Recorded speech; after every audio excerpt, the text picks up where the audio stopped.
Waves along the waves the winds make on that day that you say it is good.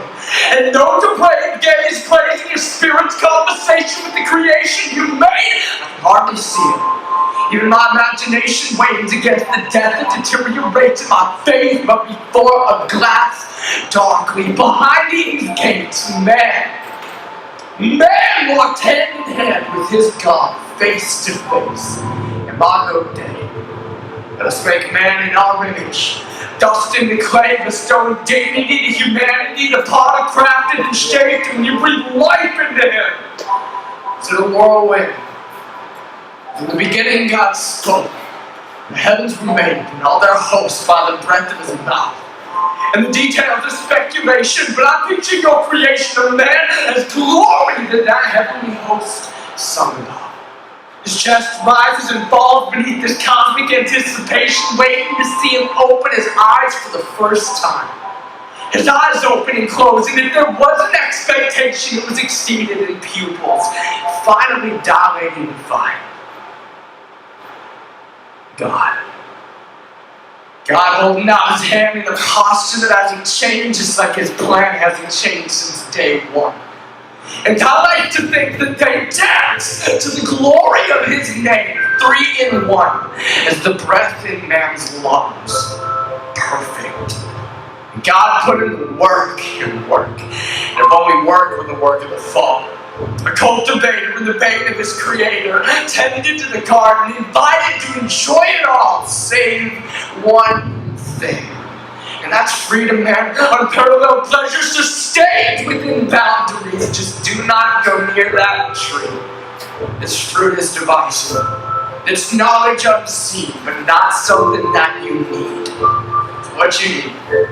And what you need is a helper. And here a twist of irony, the man is no good without his Eve. Will sleep deeply, deep sleeping. He fashioned what Adam never found among the beasts, and awoke from his peace. An apologetic for poetry, like the first words spoken were spoken words. At last, bone of my bone, and flesh of my flesh. One woman, one man. Naked and unashamed to consummate the one plan that God had for his people. We call that equal. In the beginning was the Word. And the Word was with God. And the Word watched Satan fall from heaven like lightning. And I bet that it was frightening. That angel of light hitting up the sky like he could shine as bright as the sun. Did God really say? And he still begins everything that he does by questioning the authority of the word of the one who will not succumb to his schemes. The same cannot be said for Eve, the firstborn of the living, and of the dead offspring that labor beneath the weight that drips from good and evil's leaves. You will not die. And God knows that it's true. But God doesn't want the truth to be made known to you, and as it blinded her eyes, she took of the fruit. The husband stood by almost as if to assume that the fall wouldn't fall to the man in the room, and he used his pride to hide his cowardice before he took a bite too. Evening, come king's wind calling. Where are you? And I wonder what their friend felt like. Like his heart had been broken in two. Like from the overflow of his soul, we crafted these people that were known and sought to dethrone their lover's rule. Who told you that you were naked? Did you eat of that forbidden fruit? And the enemy still distorts obedience for constriction as opposed to opportunity to worship you. Well, I guess he lives up to his name. Serpent, slithering, bane, defang, sucking blood from my veins, while life and death hang in the balance, and we labor beneath the weight of Satan, sin, death, flesh, and its effects, as justly sentenced to us on that day. What if man? And God said, let there be enmity. And God, did that devastating melody leave any hope for me? Well, the broken-hearted Trinity joined in harmony to agree to go forth with your plans. If the expanse between earth and sky is deep and wide as the separation between you and I, and do you long for my heart like I long for your eyes to shine and fill the universal void that's in mine? And if you do still long to call sons to your kingdom, when will you free them? In the beginning, God spoke, and the heavens were made. But God cannot fathom the height or the depth, let alone the scope or breadth of your love on the day that you wept and sent humanity from your presence. Watching as they went, and we continue to walk away as though we owe no debt. I can see it.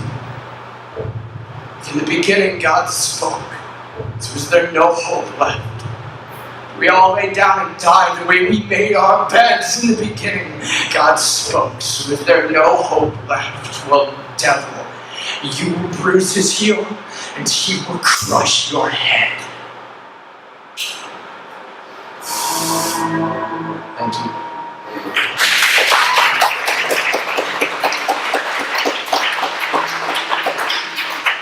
So the other night, we played at college in Lookout Mountain, Georgia. And I don't know what happened, but so my computer kept on reminding me that I was playing a show in Lookout Mountain, Georgia. But during the show, so I knew twice as much then that was happening. It was good. We played with the national cover band. And we played with a band that played Norma Jean and Under Oath and Chariot songs. Yeah, and they were good. They probably played them tighter than the actual bands do. So that was fun. Everyone watched. It was great. So, Jordy, thanks for having us back here again, and everybody affiliated with the warehouses. I swear it's true. I swear that there is more hope out there for you. Don't give up.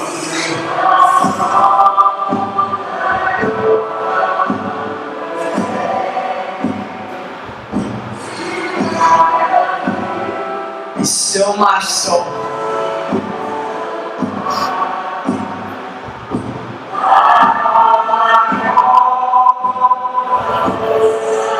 Be still my soul, thy God does undertake to guide the future as he has the past.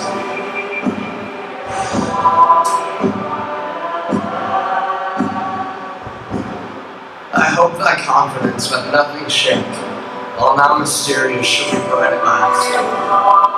Be still my soul, when dearest friends depart, and all is darkened in the veil of tears. Then shalt thou better know his love, his heart, who comes to soothe thy sorrows and thy fears.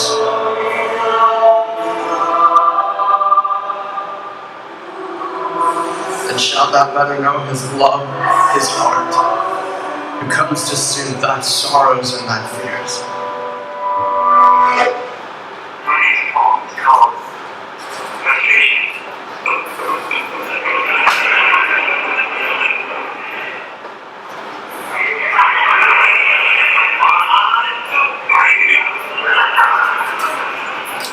Have you guys ever heard of Bonnie Schmidt?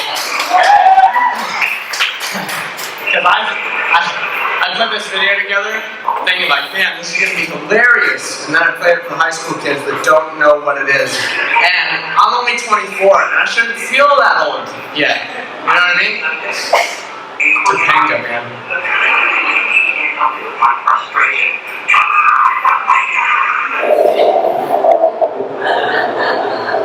There she is!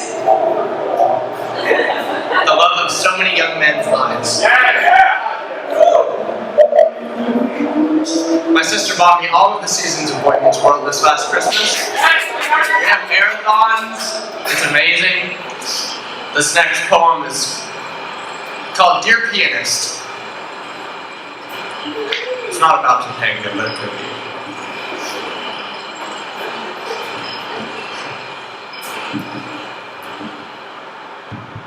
Dear pianist, the writer wrote, I drove to California on my own, trying to get myself sad enough to write a new album. I prayed and prayed for a sound that would heal the pain in my heart. And once the wound was held together, I pulled the stitching apart. It's like the Lord answered all of my prayers, and now I want my questions back and search for ways to despite His grace and get my old gods back. Dear, I can't pretend that I didn't thrive off of the emptiness that I felt inside before the Spirit invaded the void. Just like I asked Him to and shared with all of you. I stepped out the front door and tossed up my keys to find myself in a closet stuffed with all of my insecurities and all the things that I'm ashamed of. And every broken memory that I keep to cut my wrist, so be it pain or be it pity. I know that I still bleed. And I keep the shards of mirrored glass to see my expression as I seep out onto the carpet and stain my bare feet in a puddle that I will drown in 8 quarts deep. When I was a boy, my daddy told me to unclench my fists, hold out my hands flat like this, and pray. I can picture letting the Lord take your fears away, but He forgot to loosen His grip when it came time to practice it, and the thought got convoluted the day that He went away. Well, Jesus, if you see this, I hope I see Him again someday. I drove alone along the western coast to try to write a poem that somebody could relate to. I reopened every wound and let myself dry just to try to feel the same way that I used to. I drove past the city at night with the windows down to watch the lights and get so cold that I'm uncomfortable. You know, I do it to myself. His headphones can be playing something else, but we're at the bottom of everything, like the songwriter sings. And I make myself shiver until I believe it. I know every word to every song about despair, and I keep the albums on repeat to keep me there, like she hit that first note, and then that note set me free. I fell in love with her sadness before she fell in love with me, but the best sellers are the ones written in tears that smear the ink, so she played the keys and I started writing. I wrapped that sorrow up tight like a noose around my neck, stood tall on a flimsy colored table and kicked it out from underneath my legs. I've been hanging in a house of cards for months on end, swinging back and forth beneath the creaking rafter of the wind's every whim. I always forgot to close the windows so that I could let in the cold, knowing discomfort and disappointment were the only peace I'd ever known. I got excuse upon excuse for every broken poem, but in the end, I broke them all myself to give the pain a hope. Dear pianist, I love you more than you will ever know. I swear your smile saved my life. I swear your touch made me whole. But there is not an end to the self-condemning lies that I have believed, and there is no depth that I have not known in an attempt to drown myself or set myself free to the point of pushing you away from me.